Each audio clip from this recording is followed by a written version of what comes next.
በየዓመቱ በሺዎች የሚቆጠሩ በጉበት ካንሰር ህይወታቸውን ያጣሉ። ከነዚህም ውስጥ ከግማሽ በላይ የሚሆኑት በዝምታ በሚሰራጭ አንድ ቫይረስ ምክንያት ነው።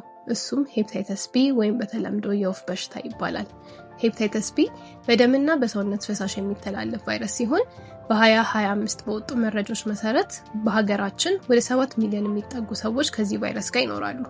ቫይረሱ በዝምታ የጉበት ሴሎችን በማጥቃት ወደ ጉበት ጠባሳ ወይም ሲሮሲስ እና ካንሰር ይለወጣል። ብዙውን ጊዜ ምልክት አያሳይም። ነገር ግን አይን ቢጫ መሆን፣ የሆድ እብጠትና ድካም ሲታዩ በሽታው መባባሱን ያሳያሉ። በዋነኝነት የሚተላለፈው ጥንቃቄ በሌለው የግብረ ስጋ ግንኙነት፣ በወሊድ ወቅት ከእናት ወደ ልጅ እንዲሁም ስለታም መሳሪያዎችን በጋራ በመጠቀም ነው። ስለዚህ ከዚህ ቫይረስ ራስን ለመጠበቅ መመርመር አስፈላጊ ነው። ከዛም ቫይረሱ የሌለባቸው 3 ዙር ክትባት በመውሰድ መጠበቅ ይችላሉ። አዲስ ለሚወለዱ ህፃናትም ክትባቱ ይሰጣል። ጤናውን ይጠብቁ። ወደ ኬሪንግ ክሊኒክ በመምጣት ይመርመሩ፣ ይከተቡ።